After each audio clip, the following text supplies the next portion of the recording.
Hello everybody, my name is Cloudline3639. Welcome back to another video. Today in this one, it's going to be another card analysis video, and in this one, it's going to be on the Droll and Lockbird debate. Either if the card should be banned, or if the card should still stay at 3. Now, if you're hearing this for the first time, you might be a little surprised that this debate actually exists.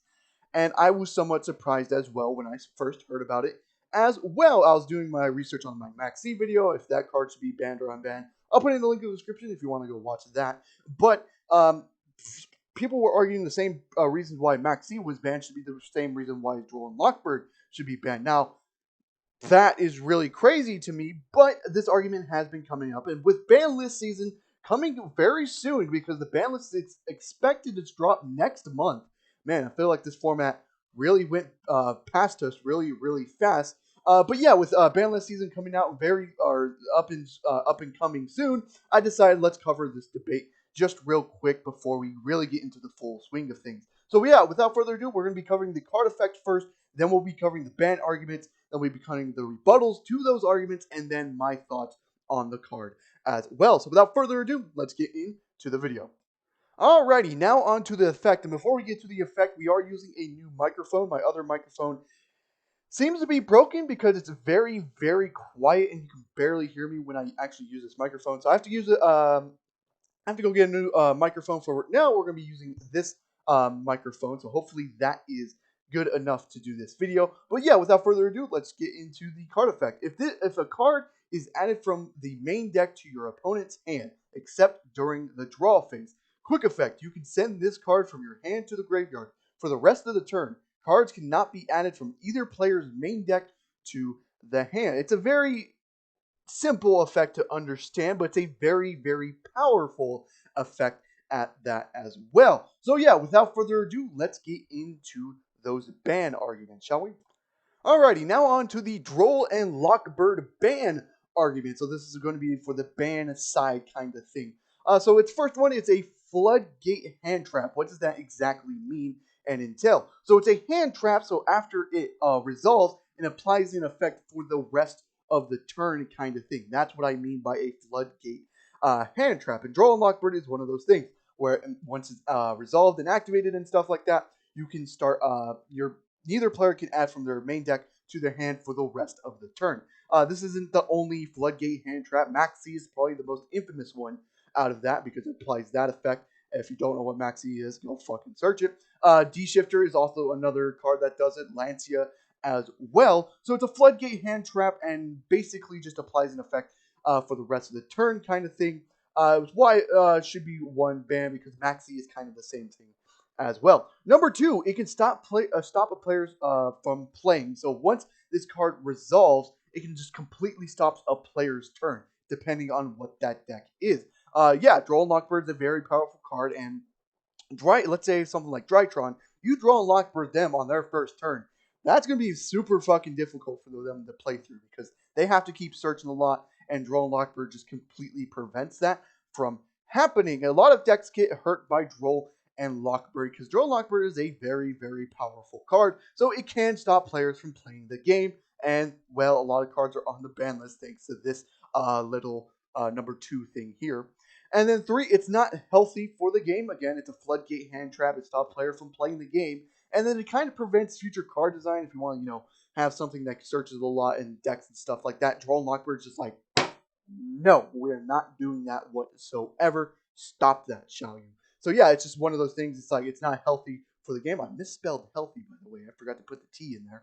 Whatever. Yeah, it's just not healthy for the game. And then number 4, which is it says number 3 here, but this is number 4. If Maxx C is banned, so should Droll and Lockbird. Again, you can apply these same reasonings here, the top 3 here, to Maxx C and why Maxx C is banned as well. So yeah, it's a very interesting argument here why Droll and Lockbird should be banned. But now let's get into the rebuttals.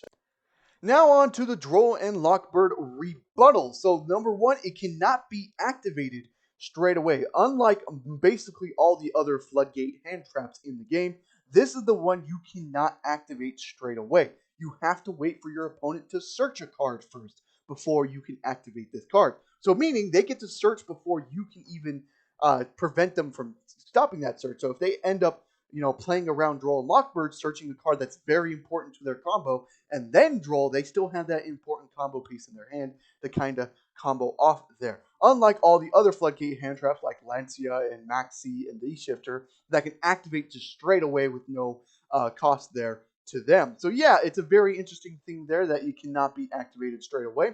Number two, it's not good against every deck.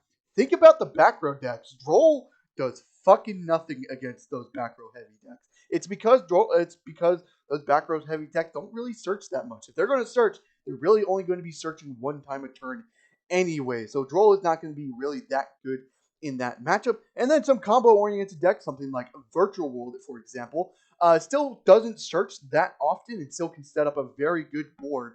Like, it searches like 2 times, and Droll can only stop one of those searches. Again, it needs a player to search first, and then you can Droll and Lockbird. So they still get to have one search to their arsenal, and with Virtual World, they only search 2 times a turn.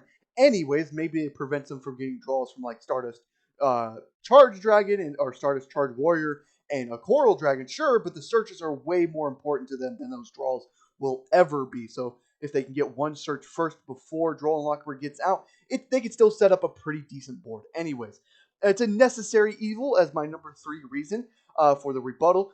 Think about if Droll and Lockbird was not in the game here. Droll and Lockbird is a Drytron would have very, very easy access to a lot of stuff. You remember, Drytron can play through a lot of hand traps.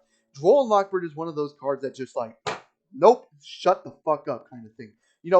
That's the thing with Drytron. And think about like something like for Noble Knights as well, and Dragon Link and stuff like that. Droll and Lockbird absolutely helps a player in that matchup, preventing from their opponent from just absolutely comboing off on them. If they wasn't in the game, those decks would have absolutely really good ways to just keep comboing off. Because again, most of those decks can play through something like an Ash Blossom and an Infinite Impermanence, because that's just how the combo decks are. They can play through a couple hand traps and still get up a decent board. And so yeah, if Droll wasn't in the game, just think how powerful those cards would be. And number 4, it's not really a reason, but it's not as powerful as Maxx C. A lot of people like to compare Droll to Maxx C as being somewhat balanced. No, not at all. Maxx C is way more fucking powerful, and that should be obvious. But just like with their ban arguments, it seems like they're trying to compare a lot to Maxx C, when honestly, Maxx C is straight up way more powerful. Again, Maxx C is the greatest evil. It's the only hand trap in the game to be on the ban list. So, if you're trying to compare it to Maxx C, Maxx C is way more powerful than Droll and Lockbird. And something to note, by the way, Droll and Lockbird can actually prevent Maxx C from drawing a shit ton of cards as well, because that's just how that card fucking works. So yeah, it's just not as powerful as Maxx C, so just don't compare Droll to Maxx C. So yeah, those are kind of the rebuttals there. Droll and Lockbird, again, going back to it's a necessary evil kind of thing. Droll and Lockbird has kind of been that out since Maxx C has been banned, because Droll has been the most powerful one since Maxx C to stop these combo heavy decks. So it's kind of one of those things that Droll kind of took Maxx C's place. I would say it's not as powerful as Maxx C, but Droll and Lockbird took the place of Maxx C once Maxx C was banned, because Droll and Lockbird basically became another out to making sure the combo decks stop from comboing off. So yeah, now let's get into the my thoughts, shall we?